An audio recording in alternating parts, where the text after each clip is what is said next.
হেডলাইনটা একটু মন দিয়ে শুনুন। The man who gave everything. হ্যাঁ ভাই, আজ বাংলাদেশ ম্যাচটা ঠিকই হেরে গেছে। এক উইকেটের একটা বিশাল ক্ষত আমাদের বুকে লেগেছে, কিন্তু এই ম্যাচের পর যদি কেউ বুক ফুলে মাঠ থেকে বের হতে পারে তবে তার নাম মিস্টার শরীফুল ইসলাম। ভাই রে ভাই, ম্যাচ শুরুর আগে বা ম্যাচের মাঝখানে যখন অস্ট্রেলিয়া খেলছিল তখন মনে হচ্ছিল ওরা অনায়াসে 4 থেকে 5 উইকেটে ম্যাচটা জিতে পপকর্ন খেতে খেতে হোটেলে ফিরবে। কিন্তু আমাদের শরীফুল আজ যা করলো, অস্ট্রেলিয়ান ব্যাটারদের বুকের ভেতর যে কাঁপনটা ধুয়ে দিল। ক্যাঙ্গারু ভাইরা আজ এক উইকেটে ম্যাচ জিতে মাঠ ছাড়ার সময় মনে মনে বলতেছিল, বাবারে বাবা, আর কোনোদিন বাংলাদেশে খেলতে আসবো না। আজ ম্যাচ আমরা হারছি ঠিকই, কিন্তু অস্ট্রেলিয়াকে ওদের বাপের নাম ভুলিয়ে দিয়েছে শরীফুল। আসেন একটু শরীফুলের বোলিংয়ের পোস্টমর্টম করি। ম্যাচের শুরুতেই এসে টপাটপ দুইটা উইকেট শিকার। অস্ট্রেলিয়া তখন কেবল চোখ ডলতে ডলতে ক্রিজে তৃতীয় হওয়ার চেষ্টা করছে, আর শরীফুল এসে বলল, ওঠো বাবুরা, প্যাভিলিয়নে যাওয়ার সময় হয়েছে, এখানে শেষ না। বসের মতো কামব্যাক কাকে বলে। ডেথ ওভারে যখন মনে হচ্ছিল ম্যাচটা আমাদের হাত থেকে ফসকে যাইতাছে, তখন শরীফুল বল হাতে নিয়ে আসলেন লেট সুইং। এক একটা বল যেন জাস্ট সাপের মতো ফনা তুলে অজি ব্যাটারদের ছবর মারছিল। হ্যাটট্রিকের চান্স চলে এসেছিল ভাই। ওয়ানডে ক্রিকেটের ইতিহাসে বাংলাদেশের মাত্র পঞ্চম বোলার হিসেবে এই ছেলেটা ফাইফার না 6টা উইকেট শিকার করছে। অস্ট্রেলিয়ার বিপক্ষে ওয়ানডেতে 6 পার, এটা কি চারটিখানি কথা? আজ খাতা কলম নিয়ে শরীফুলের প্রশংসা লিখতে বসলে কাগজ ফুরিয়ে যাবে, কিন্তু শরীফুলের কীর্তি শেষ হবে না। ইতিহাস আজীবন মনে রাখবে 2026 সালের এই দিনে একটা ছেলে একাই পুরো অস্ট্রেলিয়া টিমকে নাচিয়ে ছেড়েছিল।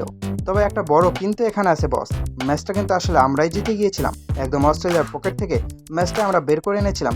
কিন্তু ওই যে কথায় আছে না, ভাগ্যে না থাকলে নাকি ঘিও তেতো লাগে। স্লিপে যদি আমাদের তানজিদ তামিম ওই ক্যাচটা মিস না করতো, তাহলে আজ অস্ট্রেলিয়ার কান্না রোলে মিরপুরের আকাশ বাতাস ভারী হয়ে যেত। তামিম ভাই, ক্যাচটা যখন আপনার হাতে আসছিল, আমাদের কোটি কোটি বাঙালির হার্টবিট তখন 0 হয়ে গেছিল। কিন্তু ক্যাচটা ফসকে যাওয়ার সাথে সাথে মনে হলো আমাদের কলিজাটাই মাটিতে পড়ে গেল। যে হোক, তানজিদ তামিমকে আবার বেশি গালিগালাজ করিলেন না, ছেলেটা তরুণ, ভুল হতেই পারে। তবে লাস্ট মুহূর্তে এসে আমাদের কাটার মাস্টার মুস্তাফিজও কম চেষ্টা করেননি। দারুণ বোলিং করে উইকেটটা নিয়ে ম্যাচটা শেষ হওয়া পর্যন্ত টেনে নিয়ে গেছিলেন। কিন্তু কাজের কাজ মানে অজিতের মেরুদণ্ডটা আগেই ভেঙে গড়ে গুঁড়ো করে দিয়েছিলেন শরীফুল ইসলাম। আজকের এই ম্যাচটা থেকে ক্রিকেট দুনিয়া একটা জিনিস তো বুঝে গেছে, বাংলাদেশ দলকে এখন আর কেউ সহজে পার পেয়ে যেতে পারবে না। অস্ট্রেলিয়া দল হয়তো ভেবেছিল সহজে ম্যাচটা পকেটে পড়বে, কিন্তু তারা ভুলেই গিয়েছিল যে বাঘের খাঁচায় ঢুকে বাঘের সাথে লড়াই করা অত সহজ না। এক উইকেটের জয়, এটা কোনো জয় হলো ভাই? ক্রিকেটের ভাষায় এটাকে বলে জিব্বায় জল এনে কোনো মতো বেঁচে ফেরা। অস্ট্রেলিয়ার ড্রেসিং রুমে আর জয়ের আনন্দের চেয়ে বেশি শরীফুলের ভয়ের আতঙ্ক কাজ করতেছে।